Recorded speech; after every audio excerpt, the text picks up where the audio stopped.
जय हिंद प्यारे बच्चों। हम लोग नए वर्ष की ओर आगमन कर रहे हैं। 2024 हमारा स्वागत कर रहा है और हमें बता रहा है कि आप जो आपने पुराने वर्ष में 2023 में नहीं अचीव कर पाए हैं, उसके लिए मैं आपका स्वागत कर रहा हूं। आप आइए 2024 में और जो भी आपके गोल हैं, जो भी आपकी एम है, उनको अचीव कीजिए। तो इसी श्रृंखला को आगे बढ़ाते हुए हम लोग इंटीग्रेशन कर रहे थे बच्चे, ठीक है ना। ये तो आपके लिए न्यू वर्ष की, नव वर्ष की हार्दिक शुभकामनाएं हमारी तरफ से, हमारे चैनल के माध्यम से। हम लोग इंटीग्रेशन यानी समाकलन कर रहे थे।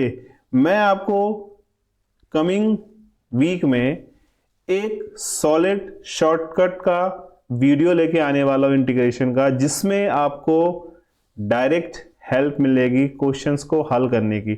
लेकिन उससे पहले मैं आपको सारे जो बेसिक मेथड्स होते हैं, जो तरीके होते हैं, उनको सिखा दूंगा, ताकि आप लोग कंफ्यूज ना हो कि यार हम कौन सा फॉर्मूला कहाँ यूज करें, कौन सा शॉर्टकट कहाँ यूज करें। क्योंकि देखिए, सबसे पहले आपको मूल बेस आना बहुत जरूरी। अगर आपका बेस स्ट्रांग होगा तो आपका नींव जो होता है ना, बेस मीन्स नींव कहते हैं हम जिसको, अगर आपकी नींव स्ट्रांग होगी तो आपका मकान भी अच्छा होगा, यानी आपका ज्ञान भी अच्छा होगा। तो इसी आशा के साथ हम स्टार्ट करते हैं आज की क्लास। आज की क्लास देखिए, आज मैं क्वेश्चंस नहीं दिखा रहा हूं। आज की क्लास में हम क्वेश्चंस डिस्कस नहीं कर रहे हैं। आज की क्लास में कॉन्सेप्ट डिस्कस कर रहे हैं, ठीक है ना। क्वेश्चंस, कॉन्सेप्ट के साथ हम क्वेश्चंस करते रहेंगे, वो आपको स्क्रीन पे मैं लिखता रहूंगा, ठीक है। तो आपको ज़्यादा इसमें परेशान नहीं होना है। आपको केवल और केवल क्या करना है, जो मैं आपको कॉन्सेप्ट सिखा रहा हूं उस पर फोकस करना है। तो देखिए, आज हम लोग डिस्कस करते हैं सम स्पेशल इंटीग्रल, यानी सम स्पेशल इंटीग्रल। देखिए बच्चे लोग, सम स्पेशल इंटीग्रल से आपको दिख रहा होगा कि यार सम स्पेशल इंटीग्रेशन क्या होता है, ये नई चीज क्या है। तो मैं आपको बताऊं, देखिए सम स्पेशल इंटीग्रेशन में हमें क्या करना है कि डायरेक्ट फॉर्मूला पुटिंग क्वेश्चन है। कुछ हमारे पास कुछ सिलेक्टेड फॉर्मूले होंगे। अब यदि कोई भी इक्वेशन यानी कि समीकरण उन फॉर्मूलों को जो है सेटिस्फाई कर दे, तो हम लोग डायरेक्ट जो है उन फॉर्मूलों को उस इक्वेशंस में पुट करके और आंसर निकाल लेंगे। तो देखिए, आपको पहला फॉर्मूला हमारे पास है। अगर मैं बोलूं, चलिए मैं आगे चलता हूं। हमारे पास पहला फॉर्मूला है integration dx upon x square minus a square. यदि हमें दे रखा है integration dx upon x square minus a square, तो इसका जो डायरेक्ट फॉर्मूला होगा 1/2a log x minus a upon x plus a. ये हमारा डायरेक्ट फॉर्मूला हो गया। आपने क्या करना है, आपने अगर हमें समीकरण इस फॉर्म में दे रखी होगी तो हम अब डायरेक्ट जो है क्वेश्चंस को पुट अप कर लेंगे, ठीक है। आइए मैं आपको एक क्वेश्चन डिस्कस करता हूं आपके साथ। अगर हमें दे रखा है क्वेश्चन, देखिए क्वेश्चन हमारे पास है integration dx upon x square minus 9। अब आपको दिख रहा है ना कि इस क्वेश्चन में हम कोई भी इंटीग्रेशन का फॉर्मूला यूज नहीं कर पाएंगे। अभी एक मेथड और है, वो हम कमिंग क्लासेस में पढ़ेंगे, बट फिलहाल के लिए dx upon x square minus 9 अगर हमारे पास प्रश्न आता है तो हम कैसे करेंगे। देखो आपको क्या करना है, आपको ये 9 दिख रहा है ना, आपको क्या करना है, देखो इस 9 को चेंज करना है, dx upon x square minus 3 का स्क्वायर हो गया, dx upon x square minus 3 का स्क्वायर। तो क्या आ जाएगा, ये आ जाएगा आपका 1/2। आप कंपेयर करेंगे, a की वैल्यू 3 आ गई, log x मीन्स x ही है, a मीन्स 3 है,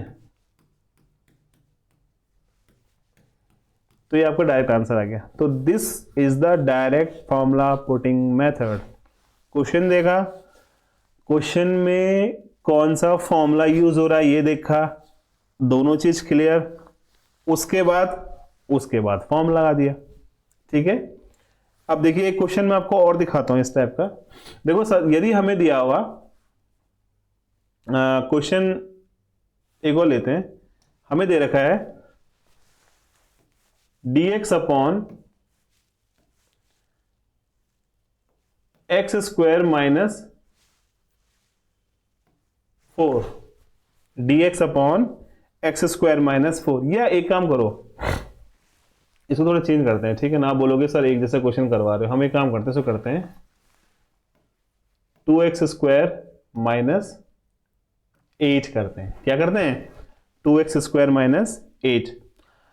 अब देखिए आपको ना एक इंपॉर्टेंट चीज ध्यान रखनी है। क्या रखनी है ध्यान? जब भी प्रश्न x square minus a square की फॉर्म आपको दिख रहा होगा, ऑब्वियस सी बात है, आपके माइंड में चल रहा होगा यार ये क्वेश्चन तो हमारा ये फॉर्मेशन हो सकती है ना, dx upon x square minus a square वाली फॉर्मेशन हो सकती है।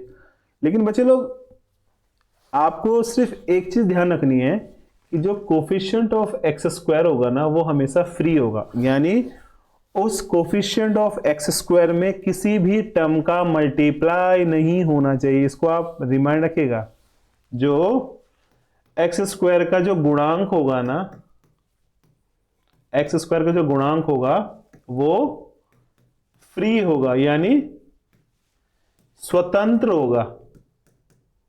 क्या होगा? स्वतंत्र। उसमें किसी भी टर्म का, किसी भी पद का गुणा नहीं होना चाहिए, इसको ध्यान रखिएगा। तो देखिए इसमें 2 दिख रहा है आपको, आप क्या करेंगे, इस प्रश्न में 2 कॉमन लेंगे तो क्या हो जाएगा, dx upon x square minus 4। ये आप लिख सकते हैं इसको 1/2 dx upon x square minus 2 square. अब आपको फॉर्मूला याद है, देखिए फॉर्मूला में दिखाता हूं, 1/2a log x minus a upon x plus ए। क्या होता है? 1/2a log x minus a upon x plus ए। तो देखिए ये हो जाएगा, देखो 1/2 तो ऑलरेडी था, 1/2a, a means 2 log x minus A means 2 upon x plus 2 plus c। तो आपका जो फाइनल उत्तर आ रहा है बच्चे वो आ रहा है 1/8 log x minus 2 upon x plus 2 plus c. ये आपका फाइनल आंसर है। तो आई होप आपको ये फॉर्मूला समझ में आया होगा। मैंने आपको इस फॉर्मूले के 2 तरीके बताए हैं, जिसमें एक में एक्स स्क्वायर का कोफिशिएंट कॉमन है, दूसरे में सिंपल एक्स स्क्वायर में कोई भी मल्टीपल नहीं है। ठीक है जी, चलिए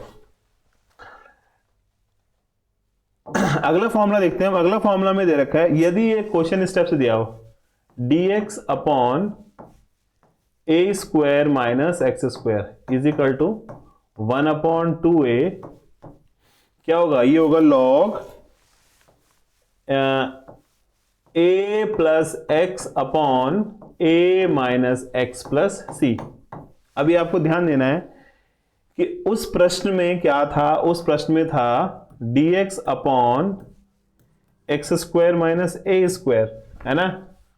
और इस प्रश्न में क्या है, dx upon a square minus x square. इसमें a पहले है, उसमें a बाद में था, इसमें a प्लस में, उसमें a माइनस में था, है ना।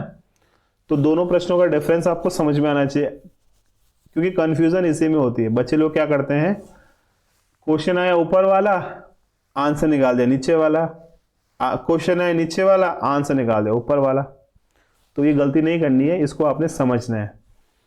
तो चलिए एक प्रश्न करते हैं इसका। एक क्वेश्चन मेरे पास दे रखा है, देखिए इसकी मैं बात कर रहा हूं, ठीक है ना। ये दे रखा है हमें dx upon 16 minus x square, dx upon 16 minus. तो आप क्या करेंगे, इसको कर देंगे आप लोग dx अपॉन 4 का स्क्वायर माइनस x का स्क्वायर, और क्या हो जाएगा, ये हो जाएगा आपका 1/2a, a means 4 log a plus x upon a minus x plus c. और आपको उत्तर क्या आएगा, आपको उत्तर आया 1/8 log 4 plus x upon 4 minus x plus c. ये आपका फाइनल उत्तर है जी, है ना। तो समझ में आ रहा होगा मेथड आपको। मैंने आपसे पहले बोला था क्लास स्टार्ट करते समय कि मैं आपको कॉन्सेप्ट सिखा रहा हूं, आज क्वेश्चंस जो है कॉन्सेप्ट के साथ करवाऊंगा, ठीक है ना। चलिए बच्चे लोग, एक प्रश्न और हम देखते हैं। अगर सेम क्वेश्चन को अगर मैं ऐसे करूं, देख लीजिए, dx अपॉन, फॉर्मूला आपको दिख रहा होगा, ए स्क्वायर माइनस एक्स स्क्वायर का, ठीक है ना। तो इसको मैं लिख सकता हूं 36 छोड़ दो इसको, एक काम करते हैं, इसको हम लिखते हैं dx 72 माइनस 2x स्क्वायर। अब आपको दिख रहा होगा कि ये प्रश्न में क्या है। मैंने आपसे अब भी बोला था और तब भी पहले ही बोला था कि हमेशा जो कोफिशिएंट ऑफ एक्स स्क्वायर होगा ना, दिस विल बी कॉमन, ये कॉमन आ जाएगा। तो ये 1/2 कॉमन आ गया, ये हो गया आपका dx upon 36 minus x square. और आप लिख सकते हैं 1/2 dx, 36 मीन्स हो गया 6 का स्क्वायर और ये हो गया x का स्क्वायर। अब आ गया क्या, आ गया आपका आ गया ए स्क्वायर माइनस एक्स स्क्वायर। आपको फॉर्मूला आता है, फॉर्मूला क्या होता है, फॉर्मूला आपका होता है 1/2a log a plus x upon a minus x plus c, यानी 6 दिन 12 दूनी 24।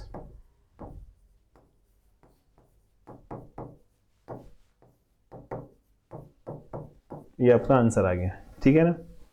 आई होप समझ में आ रहा होगा आपको। और थोड़ा तबीयत खराब है एक्चुअल में, कल मैं आपको क्लास ले नहीं पाया, सॉरी फॉर दैट। तबीयत खराब चल रही है, ठीक है ना। बट आपसे वादा किया था तो संडे को क्लास नहीं हो पाई, सॉरी सैटरडे को क्लास नहीं हो पाई हमारी। थोड़ा तबीयत खराब चल रही है, थोड़ा सर्वर में दर्द हो रहा है, तो उसके लिए थोड़ा सॉरी चाहते हैं आप लोगों से। मौसम भी ऐसे हो रहा, पहाड़ों में रहते हैं हम, हिल स्टेशन में रहते हैं, तो ऑब्वियस सी बात है कि यहाँ पे तो क्लाइमेट चेंज होता रहता है। आइए अगला प्रश्न हम करते हैं। अगर हमें दिया हुआ इस क्वेश्चन इस फॉर्म में, dx upon x square plus a square की फॉर्म में, इसका फॉर्मूला होता है 1/a tan inverse x upon a plus c। अब आपको दिख रहा होगा ये फॉर्मूला, ये फॉर्मूला tan इनवर्स x का फॉर्मूला होता है ना। तो देखिए इसको डायरेक्ट करते हैं, क्वेश्चन लेते हैं हम लोग, dx upon x square plus 100 मैंने लिया, और मैं लिख सकता हूं 100 को dx upon x square plus 10 का स्क्वायर। और ये क्या होता है, ये हो गया आपका 1/a tan inverse x upon a plus c. ये आपका डायरेक्ट आंसर आ गया, है ना। तो ये तो आपको पता होगा क्योंकि आपने tan इनवर्स x का इंडिकेशन या dx upon x square plus 1 का इंडिकेशन आपने पढ़ा है ना। तो ये आपको पता होगा। इसमें एक थोड़ा सा एक क्वेश्चन ट्रिकी भी ऐसे भी आ सकता है कभी, मैं जैसे बोलूं dx upon 2x square plus 32 मुझे दे रखा है। तो आपको ये याद रखना है कि क्वेश्चन किसी भी फॉर्म में हो, हमेशा प्रश्न में हमें एक्स स्क्वायर को कॉमन लेना है। तो अपन लोग इसमें से 2 कॉमन लेते हैं, तो यह आ जाएगा dx upon x square plus 16 1/2 dx upon x का स्क्वायर प्लस 4 का स्क्वायर हो गया। और आप इसको कर सकते हैं 1/2 1/a tan inverse x upon a plus c, यानी sorry 1/8 tan inverse x/4 plus, ये आपका फाइनल आंसर आ गया, ठीक है। आपको ये समझ में आ रहा होगा, आई होप सो। तो चलिए एक क्वेश्चन आपको और दिखाते हैं इस टाइप का, एक जादू आपको और समझाते हैं ताकि आपको लगे कि हाँ भाई कुछ मज़ा आ रहा है क्वेश्चंस करने में। आइए देखिए बच्चे लोग, कभी कभी क्या होता है, कभी कभी ना हमसे ना डायरेक्ट क्वेश्चन नहीं पूछा जाता, हमसे एक क्वाड्रेटिक इक्वेशन द्विघात समीकरण दे दी जाती है और हमसे पूछा जाता है इसका इंटीग्रेशन करो। तो एक क्वेश्चन हमारे पास जैसे क्वेश्चन है, एक नोट कीजिए, dx upon x square plus 6x plus 13।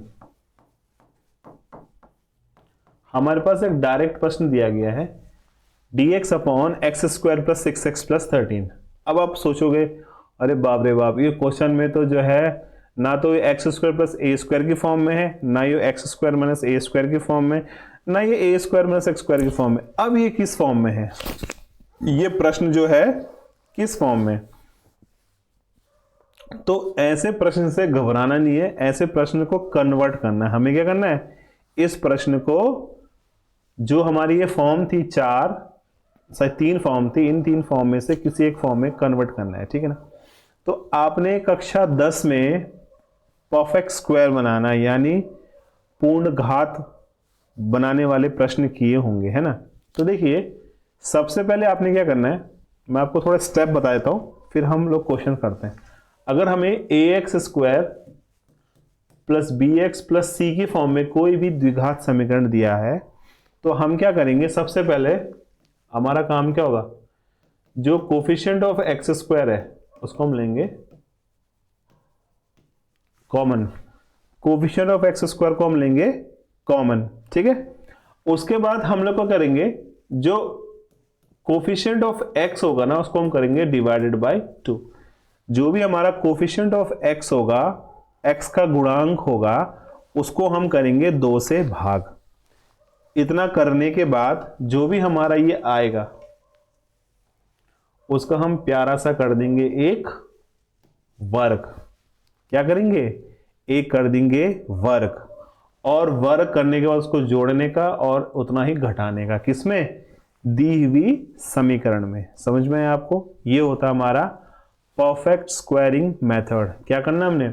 सबसे पहले हमने कोफिशिएंट ऑफ एक्स स्क्वायर को कॉमन लेना है, उसके बाद जो कोफिशिएंट ऑफ एक्स होगा उसको हमने 2 से विभाजित करना है, डिवाइड करना है, और उसके बाद जो डिवाइड करके आंसर आया उसका करना है वर्ग। क्या करना है? उसका करना है हमने वर्ग, और उस वर्ग को हम लोग क्या करेंगे? उस वर्ग को हम जोड़ेंगे भी और घटाएंगे भी, किसमें? समीकरण में, ठीक है। अब देखिए आपके पास इस प्रश्न में जो कोफिशिएंट ऑफ एक्स स्क्वायर है वो तो कुछ भी नहीं है, ओनली 1 है ना। तो 1 को कॉमन लो तो 1 ही आएगा, ना लो तो 1 ही आएगा। तो फर्स्ट स्टेप तो आपका क्लियर है, कोफिशिएंट ऑफ एक्स स्क्वायर की जरूरत नहीं है। सेकंड स्टेप क्या है हमारे पास? जो आपका कोफिशिएंट ऑफ एक्स है वो क्या दिख रहा है आपको? वो दिख रहा है आपको 6। कोफिशिएंट ऑफ एक्स कितना है? 6 है। 6 को डिवाइड करो 2 से, कितना आया बच्चा? 3 आया ना। आपने उसका 3 का वर्ग यहां जोड़ने का और 3 का वर्ग यहां घटाने का, बस आपका काम हो गया। One of the simplest method in mathematics.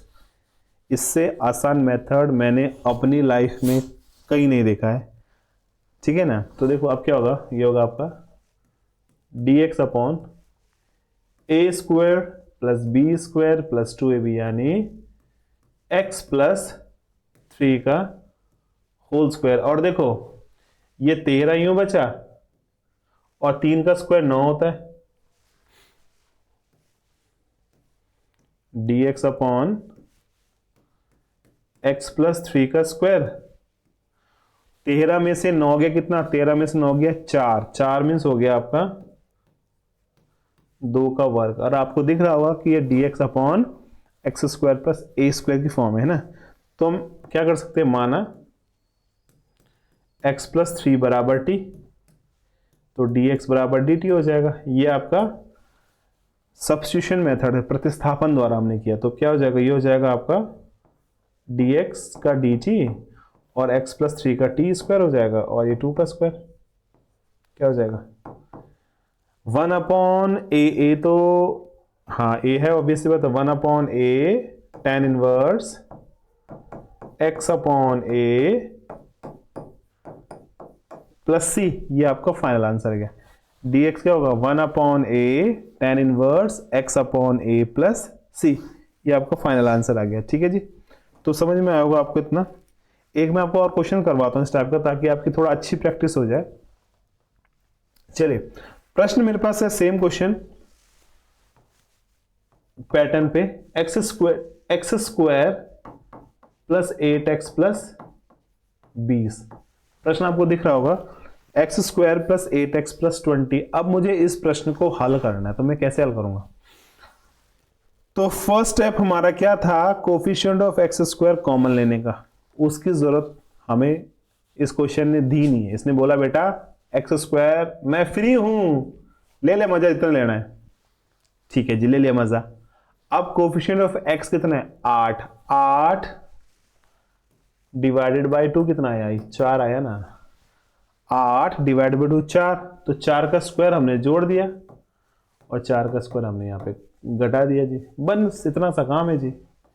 dx देखो a square b square 2ab यानी x प्लस 4 का होल स्क्वायर, x प्लस 4 का होल स्क्वायर, और ये हो गया 20।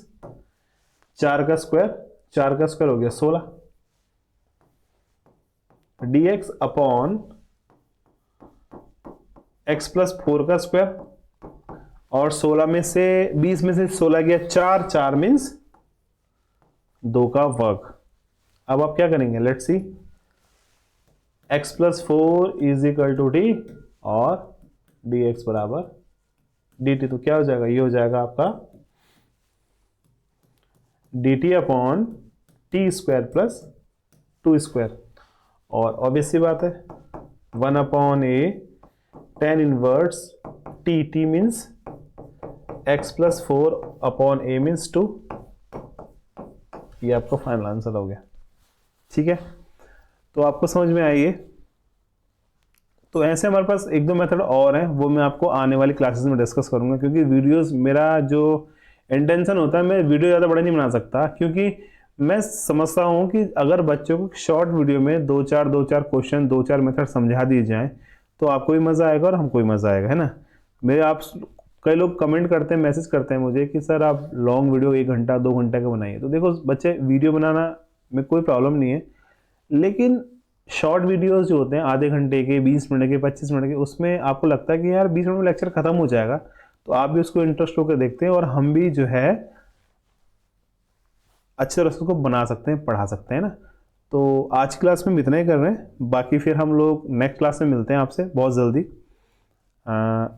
और टॉपिक उठाएंगे इसके, कुछ इसके और मेथड्स डिस्कस करेंगे, तो बने रहिए हमारे साथ। God bless. जय हिंद, जय भारत।